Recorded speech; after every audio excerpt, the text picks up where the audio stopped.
करायचं स्मरण. जय जय रघुवीर समर्थ. श्री समर्थ कृपेने एक सुंदर असा बोध, एक सुंदर असं श्रवण आपल्याला प्राप्त झालेलं आहे. या श्रवणाच्या माध्यमातून उत्तमाचं सामर्थ्यसुद्धा समर्थांनी प्राप्त करून दिलेलं आहे. बघा, प्रत्यक्षपणे भाग कसा आहे श्रवण करूया. मनुष्य देह ज्याप्रमाणे विचारात गुंतलेला असतो, चांगले विचार वाईट विचार मनामध्ये येतच असतात. ज्याप्रमाणे कर्म करत असतो त्याप्रमाणे नशीब साथ देत असतो. परंतु काही ज्याप्रमाणे नशीब उघडण्यासाठी काही विचारांची आवश्यकता असते. म्हणून समर्थाने उत्तमाचा भाग दिलेला आहे. कोणते विचार प्रत्यक्षपणे अंमलात आणले पाहिजे.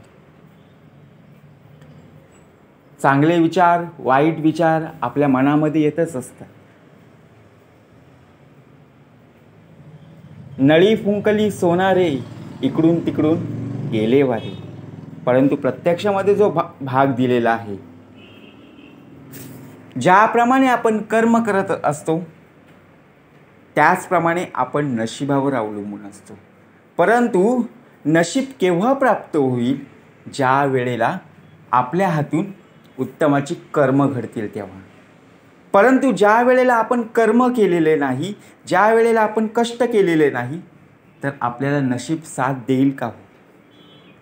आपण फक्त विचार करतो की माझे नशिबाचे दरवाजे उघडले पाहिजेत. परंतु नशिबाचा दरवाजा उघडेल केव्हा? बघा, प्रत्यक्ष भाग दिलेला आहे. श्रवण करणं खूप गरजेचं आहे. कारण या कलियुगामध्ये श्रवण इतकं महत्त्वाचं आहे की त्यामध्ये सद्गुरूंनी प्रत्यक्ष परमेश्वरांनी आपल्याला सामर्थ्य पुरवलेलं आहे.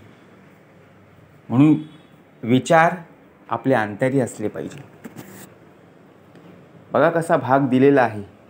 शांत स्वभावाचा माणूस कधीही कमजोर नसतो. ज्याप्रमाणे या जगात पाण्यापेक्षा मऊ असं काहीच नाही आहे. परंतु जर त्याचे पुरात रूपांतर झाले ना, तर भले भले डोंगरही फोडून दिसतात. जातात की नाही? पाण्याचा प्रवाह किती असतो. मिळालेला जन्म सार्थकी लावण्यासाठी प्रेरणादायी माणसाची गरज असते. आणि तीच गरज आपल्या आयुष्यात आलेल्या चांगल्या माणसामुळे पूर्ण होत असते.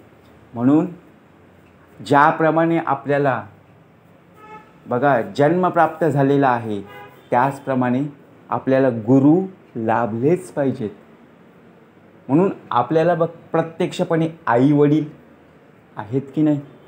कारण तेच आपले खरे गुरु आहेत. गुरु पाहता पाहता लक्ष कोटी, बहुसाल मंत्रावळी शक्ती. ज्याप्रमाणे गुरु आपल्याला प्रत्यक्ष लाभलेले आहेत, ज्याप्रमाणे आपण शालेय शिक्षण घेतलेले आहे, तिथे सुद्धा आपल्याला गुरुजी सर टीचर आपल्याला आहेत की नाही? गुरु लाभलेलेच आहेत. परंतु ज्याप्रमाणे सद्गुरु साक्षात परब्रह्म, गुरु पाहता पाहता लक्ष कोटी, लक्ष कोटी आहेत गुरु, परंतु सद्गुरु मात्र एकच आहे. म्हणून प्रेरणादायी कोणीतरी असलं पाहिजे. आपल्या आयुष्यामध्ये आपल्या जगण्यामध्ये कोणीतरी रस्ता दाखवण्याचं, कोणीतरी मार्गदर्शन करण्याचं काम, कोणीतरी मार्गदर्शन करण्याचं कार्य करून घेतलं पाहिजे की नाही? म्हणून प्रत्यक्षमध्ये भाग दिलेला आहे. मार्गदर्शन करणारा श्री सद्गुरू आहे. कारण आपल्याकडून जे काही कार्य होत असतं ते आपल्याला कळतसुद्धा नाही. कारण प्रत्यक्षपणे कार्यसिद्धीस नेण्यास श्री समर्थ आहे.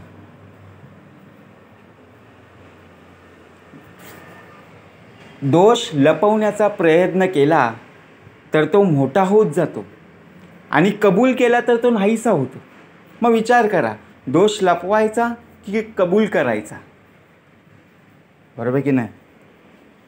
मग आपल्या हातून वाईट घडेल असं होताच कामा नये. लोक म्हणतात नातं हे विश्वासावर टिकतं, पण हे खरं नाही आहे.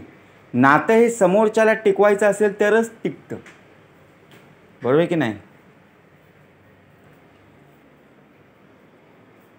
निरागसता इतकी असावी की चेहऱ्याला सौंदर्याची गरज नसावी,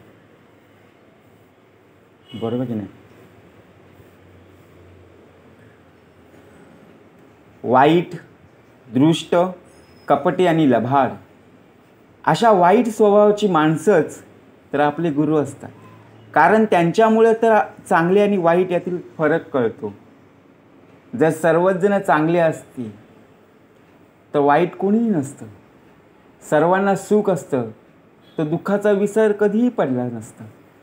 दुःख आपल्याला कळलं सुद्धा नसतं. म्हणून यशाकडे जाणारा मार्ग हा एकट्याने चालायचा असतो. त्यामुळे लोकांचा विचार करणं सोडून द्या. यश अपयश येतच असतात, परंतु आपण आपल्या कार्यामध्ये तत्पर असलं पाहिजे. फार साधे राहू नका, लोक तुमचा घात करतील.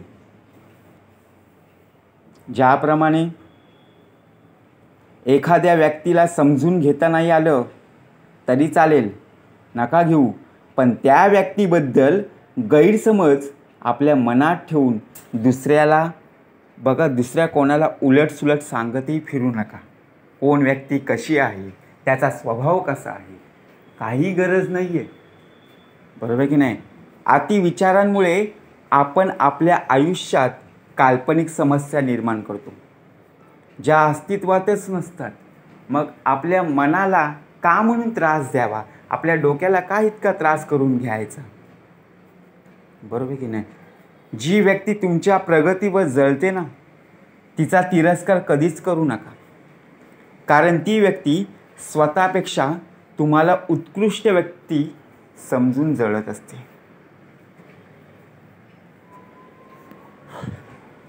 बघा प्रत्यक्षपणे भाग कसा दिलेला.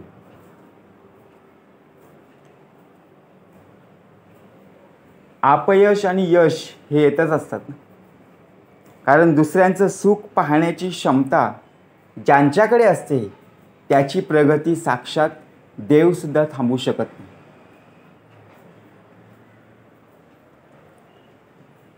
ज्याप्रमाणे कोणत्याही गोष्टीची पूर्ण माहिती किंवा त्यामधील सत्य तुम्हाला कळत नाही तोपर्यंत त्यावर प्रतिक्रिया देऊच नाही.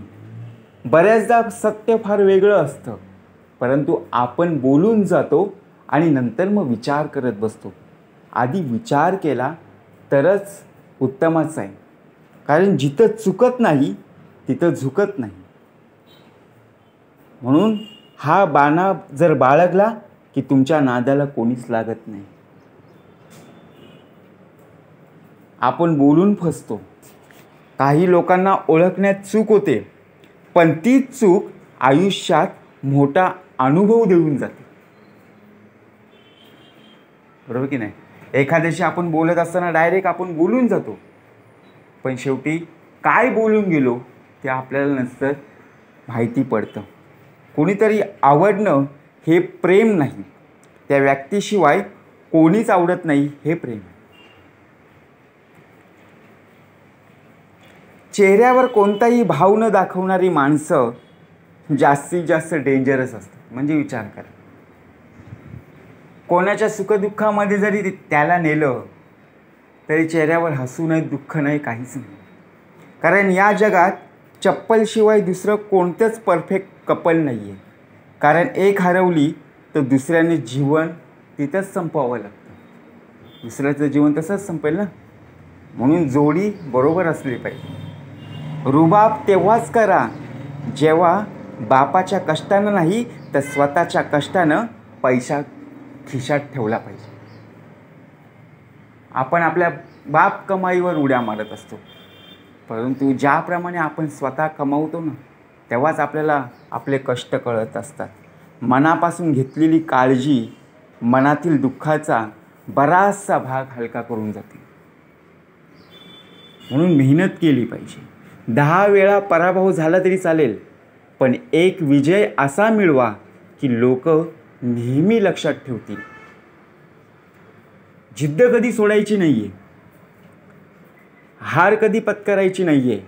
माणसाला स्वतःचा फोटो काढायला वेळ लागत नाही आहे, पण स्वतःची इमेज बनवायला संपूर्णपणे आयुष्य लागतो.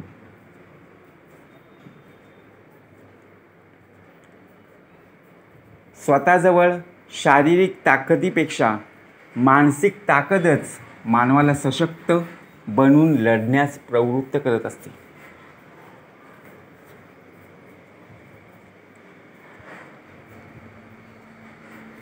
जे आपली बदनामी करतात त्यांना करू द्या, कारण बदनामी तेच लोक करतात जे आपली बरोबरी कधीच करू शकत नाही.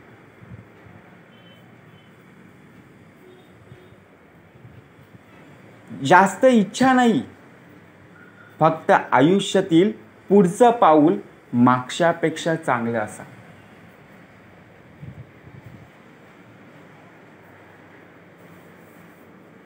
पदरी अपयश आलं की कोणीही फारसं संबंध ठेवत नाही. जर का यशस्वी झालात ना, तर नसलेली नातीसुद्धा बोलती होतात. आपल्यातील चांगल्या गुणावर सगळेच गप्प राहतात, पण दुर्गुणावर चर्चा सुरू झाली ना की मुकेही बोलू लागतात. दुसऱ्यांच्या अंतःकरणाला लागेल धक्का ऐसी वर्तणूक करू नका आणि कुणालाही बोलू नका. म्हणजे विचार करा, कसं जगायचं हे सुद्धा कळलं गेलं पाहिजे. बरोबर की नाही? सत्याला जिंकायला थोडा उशीर लागतो, पण सत्य कधीच हारत नाही. सत्यमेव जयते. बरोबर की नाही? मन मोकळा संवाद साधायचा असेल तर प्रथम संशय आणि अविश्वासाच्या भिंती पाडायला हव्यात. आपल्या मनामध्ये संशय येत असतो. संशय आले की चिंता आलीच. 2 अक्षरांची बघा लक, 2.5 अक्षरांचे भाग्य आणि 3 अक्षरांचं नशीब उघडण्यासाठी 4 अक्षरांची मेहनत उपयोगाला येत असते. पण 1 अक्षराचा मीपणा माणसांचं जीवन नष्ट करत असतो. विचार करा कसा भाग दिलेला आहे. लक, भाग्य आणि मेहनत, यासाठी मीपणा कधी नसावा. ज्याप्रमाणे आपण मीपणा आला ना, अभिमान आला, गर्व आला की सर्व काही संपलं. समर्थ म्हणाले, अभिमान उठे मत्सर, मत्सरे तिरस्कार, पुढे क्रोधाचा विकार प्रबळे बळे. म्हणून अभिमान नसावा, गर्वपणा नसावा. आहे तितके देवाचे. जय जय रघुवीर समर्थ.